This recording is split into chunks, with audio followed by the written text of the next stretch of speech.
नमस्कार, आप देख रहे हैं स्टैंड टुडे। मैं हूं निशा। स्वागत है आपका हमारे खास बुलेटिन देश प्रदेश में। राजसमंद में शनिवार को एक पार्क में हुए हादसे में 13 साल की बच्ची की दर्दनाक मौत हो गई। झूले पर खेलते खेलते वक्त बच्ची से तेज रफ्तार झूला 2 बार टकराया और पहली बार में बच्ची की गर्दन टूटी और दूसरी बार में झूले की टक्कर से उसका सिर फट गया। हादसे में बच्ची की मौके पर ही मौत हो गई। हादसे के बाद पार्क में हड़कंप मच गया। साथ ही आसपास के लोग तुरंत बच्ची को हॉस्पिटल लेकर पहुंचे, लेकिन वहां डॉक्टरों ने उसे मृत घोषित कर दिया। यह हादसा सिंचाई विभाग के पार्क में हुआ। इसमें पार्क के पास ही रहने वाली ममता की मौत हो गई। ममता अपनी सहेलियों के साथ रोजाना की तरह पार्क आई थी। वह 7-8 सहेलियों के साथ झूला झूल रही थी, तभी ये घटना हो गई। हुआ यूं कि ममता झूले को पीछे से धक्का दे रही थी, तभी बच्ची झूले के साथ आगे चली गई। झूला वापस आया तो वह बच्ची के सिर से जा टकराया। इसमें वह नीचे गिर गई। इसमें उसकी गर्दन टूट गई। इसके बाद वह हल्का सा जमीन से उठी तो झूला वापस आया और सिर से टकरा गया। इसमें उसका सिर फट गया और हादसे में बच्ची की मौके पर ही मौत हो गई। पार्क में घूमने आए लोग बच्ची को तुरंत कमला नेहरू अस्पताल लेकर पहुंचे, जहां डॉक्टर ने उसे मृत घोषित कर दिया। व्यास ने बताया कि हादसे की जानकारी मिलने पर पुलिस मौके पर पहुंची और शव को पोस्टमार्टम करा के परिजनों को सौंप दिया। राजस्थान सरकार ने गरीबों व जरूरतमंदों को सरकारी व निजी अस्पतालों में निःशुल्क उपचार उपलब्ध कराने के लिए महत्वाकांक्षी आयुष्मान भारत महात्मा गांधी राजस्थान स्वास्थ्य बीमा योजना की शनिवार को शुरुआत की। इस योजना का लाभ राज्य के 1.10 करोड़ परिवारों को मिलेगा और लाभार्थी परिवार का हर साल 5 लाख रुपए तक का इलाज निःशुल्क करवा सकेगा। मुख्यमंत्री अशोक गहलोत ने महात्मा गांधी की पुण्यतिथि पर यहां इसकी औपचारिक शुरुआत की। साथ ही मुख्यमंत्री ने कहा कि राज्य के हर गरीब और जरूरतमंद व्यक्ति को सरकारी व निजी अस्पतालों में निःशुल्क उपचार के लिए राज्य सरकार ने आयुष्मान भारत महात्मा गांधी राजस्थान स्वास्थ्य बीमा योजना शुरू की है। उन्होंने कहा कि गरीब लोगों को निःशुल्क गुणवत्ता युक्त इलाज उपलब्ध कराने की दृष्टि से यह महत्वपूर्ण योजना है। गहलोत ने यह भी कहा कि इस महत्वाकांक्षी योजना पर सालाना 1800 करोड़ रुपए खर्च होने का अनुमान है। इसमें से 80% राशि राजस्थान सरकार देगी, जो कि लगभग 1400 करोड़ रुपए बनता है, जबकि बाकी 400 करोड़ रुपए केंद्र सरकार देगी। गहलोत ने यह भी कहा कि राज्य से अधिक लोगों को फायदा दिलाने के लिए यह कदम उठाया गया है। साथ ही राज्य के 1.10 करोड़ परिवारों को इसका फायदा मिलेगा, यानी कि 2/3 जनता इसके दायरे में आ जाएगी। मुख्यमंत्री ने कहा कि केंद्र सरकार के द्वारा संचालित आयुष्मान भारत योजना में सामाजिक एवं आर्थिक जनगणना 2011 के आधार पर लाभार्थियों का चयन किए जाने के कारण राज्य के करीब 59 लाख परिवार ही पात्र थे, लेकिन राजस्थान में विस्तृत रूप में लाई गई इस योजना में राष्ट्रीय खाद्य सुरक्षा योजना के लाभार्थियों को भी जोड़कर कुल 1.10 करोड़ परिवारों को लाभ दिया जा रहा है। उन्होंने कहा कि स्वास्थ्य राज्य सरकार की शीर्ष प्राथमिकता है और इस दिशा में और आगे बढ़ेगी ताकि राजस्थान स्वास्थ्य सेवाओं में अग्रणी बना रहे। उन्होंने उम्मीद जताई है कि यह योजना कामयाब होगी और ज्यादा से ज्यादा लोग इसका फायदा लेंगे। उन्होंने कहा कि चिकित्सा क्षेत्र में लगातार नवाचार कर रहे हैं, साथ ही आने वाले समय में इसे और मजबूत किया जाएगा। कुख्यात गैंगस्टर विक्रम गुर्जर उर्फ पपला गुर्जर से अब पुलिस उसके अपराधों की राज उगलवाएगी। शनिवार को कोर्ट ने पपला के 13 दिन यानी कि 11 फरवरी तक की पुलिस रिमांड मंजूर की है। साथ ही जेल से पपला को पुलिस ने अलवर जिले के बरोड़ कोर्ट में पेश किया। इससे पहले शुक्रवार को पुलिस ने पपला की गर्लफ्रेंड जिया को 7 दिन के रिमांड पर लिया था। 3 साल से हरियाणा और राजस्थान की पुलिस पपला को तलाश कर रही थी। वह दोनों ही राज्यों में पुलिस हिरासत से भाग चुका था। ऐसे में सबसे पहले पुलिस पपला से ये राज उगलवाएगी कि फरारी के दौरान उसकी किस किस ने मदद की। इसके साथ ही अलवर के बरोड़ जेल से भागकर पपला ने कहां शरण ली। अब तक की पूछताछ में पपला की गर्लफ्रेंड जिया ने पुलिस को बताया है कि पपला अपराधी है और ये नहीं जानती थी कि पपला ने मान सिंह नाम से उससे मुलाकात की थी। हालांकि जिया का ये बयान पुलिस के गले नहीं उतर रहा है। ऐसे में पुलिस जिया और पपला को आमने सामने बैठाकर भी पूछताछ कर सकती है। आपको बता दें कि पपला गुर्जर व कोल्हापुर निवासी गर्लफ्रेंड को पुलिस शुक्रवार को अलवर लेकर आई थी। पपला गुर्जर के खिलाफ हरियाणा में हत्या व दुष्कर्म जैसे मामले भी दर्ज है।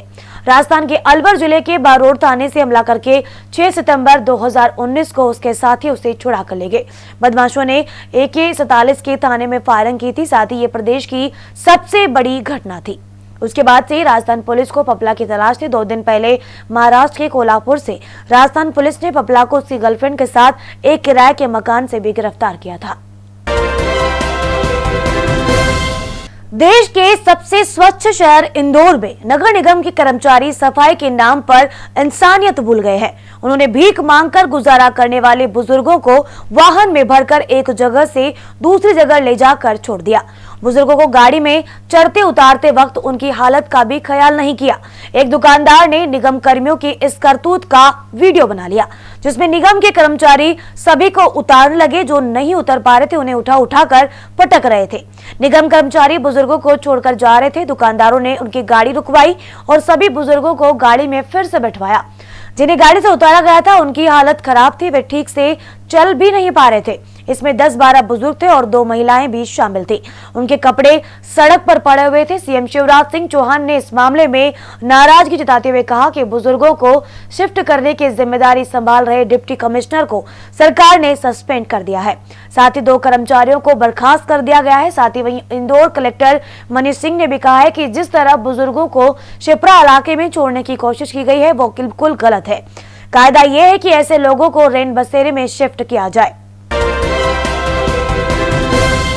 उधर केंद्र सरकार ने शनिवार को बजट सत्र का अपना एजेंडा बताने के लिए सभी दलों की बैठक बुलवाई। वीडियो कॉन्फ्रेंसिंग के जरिए हुई इस बैठक की अध्यक्षता प्रधानमंत्री नरेंद्र मोदी ने की। उन्होंने किसान आंदोलन के दौरान बने गतिरोध पर कहा कि किसानों को सरकार ने 22 जनवरी को जो प्रस्ताव दिया था वो अब भी बरकरार है। कोई भी हल बातचीत से ही निकलना चाहिए। साथ ही 22 जनवरी को सरकार और किसान नेताओं के बीच 12वीं बैठक हुई थी। इसमें सरकार ने कहा था कि नए कानूनों में कोई कमी नहीं है। किसान नेता अगर किसी फैसले पर पहुंचते हैं तो बताएं। इस पर फिर से हम चर्चा करेंगे। इससे पहले 20 जनवरी को हुई मीटिंग में केंद्र ने 1.5 साल तक नए कृषि कानूनों को लागू नहीं करने और एमएसपी पर बातचीत के लिए कमेटी बनाने का प्रस्ताव रखा था। बजट सत्र से पहले संसद परिसर में प्रधानमंत्री नरेंद्र मोदी ने मीडिया से कहा कि भारत के उज्जवल भविष्य के लिए भी ये दशक बहुत ही महत्वपूर्ण है। आजादी के दीवानों ने जो सपने देखे थे उन्हें तेज गति से पूरा करने का यह स्वर्णिम अवसर आया है। इस दशक का भरपूर उपयोग हो, इसको ध्यान में रखते हुए चर्चा हो, सभी प्रकार के बातचीतों पर विचार का मंथन हो, साथ ही लोकतंत्र की सभी मर्यादाओं का पालन करते हुए जन आकांक्षाओं को ध्यान में रखते हुए इसे हम आगे बढ़ाएंगे। कृषि कानूनों के खिलाफ किसान आंदोलन का 66वां दिन है, लेकिन पिछले 4 दिन में 2 बार हुई हिंसा के बाद आंदोलन में सरकार और पुलिस की तरफ से लगातार एक्शन हो रहा है। केंद्र सरकार ने किसान आंदोलन के तीनों अहम पॉइंट सिंघू, टिकरी और गाजीपुर बॉर्डर पर इंटरनेट सर्विस 31 जनवरी तक बंद कर दी है। उधर दिल्ली पुलिस की टीम ने शनिवार को जालंधर में छापा मारा। ये कार्रवाई 26 जनवरी को लाल किले में हुए उपद्रव के मामले में की गई। इस कार्रवाई के बारे में जालंधर पुलिस ने बताया कि लाल किले की घटना में शामिल तरन तारण के 2 युवकों के यहाँ पर छिपे होने की भी सूचना थी, इसलिए दिल्ली पुलिस ने यहाँ के एक इलाके में छापा मारा, लेकिन आरोपी नहीं मिले। यूपी और हरियाणा से किसान लगातार गाजीपुर पहुंच रहे हैं, क्योंकि मुजफ्फरनगर में शुक्रवार को हुई महापंचायत में ये अपील की गई थी। उधर किसान नेता एक दिन का उपवास रखकर सद्भावना दिवस मना रहे हैं और इसी के जरिए वे 26 जनवरी को दिल्ली में ट्रैक्टर रैली में हुई हिंसा का प्रायश्चित करना चाहते हैं। भारतीय किसान यूनियन के प्रवक्ता राकेश टिकैत को अब राजनीतिक दल खुलकर समर्थन देने लगे हैं। इंडियन नेशनल लोकदल के महासचिव अभय चौटाला टिकैत से मिले। इससे पहले शुक्रवार को राष्ट्रीय लोकदल के नेता जयंत चौधरी और दिल्ली के डिप्टी सीएम मनीष सिसोदिया गाजीपुर पहुंचे थे। उधर समाजवादी पार्टी प्रमुख अखिलेश यादव ने भी टिकैत से कहा कि उनकी पार्टी किसानों के साथ ही किसान आंदोलन के सबसे बड़े पॉइंट सिंघू बॉर्डर पर शुक्रवार को स्थानीय लोगों और किसानों के बीच में हिंसा हो गई। इसमें 5 पुलिसकर्मी घायल हो गए और एक उपद्रवी ने एसएचओ पर तलवार से भी हमला कर दिया था।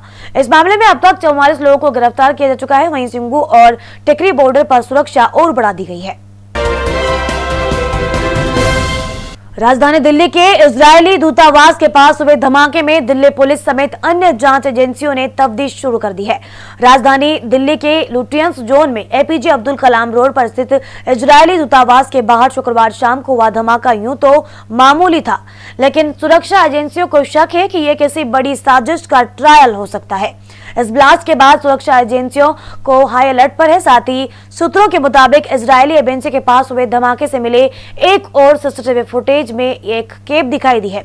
इस केप से 2 लोगों को उस जगह पर उतारा गया था जहां पर धमाका हुआ है। इसके बाद केप चली गई। सीसीटीवी में दोनों संदिग्ध पैदल ही ब्लास्ट वाली जगह की तरफ जा रहे थे। स्पेशल सेल ने उस केप चालक से संपर्क किया। सीसीटीवी फुटेज के आधार पर दिल्ली पुलिस कार में मौजूद कथित आरोपियों के स्केच बनाने की तैयारी कर रही है।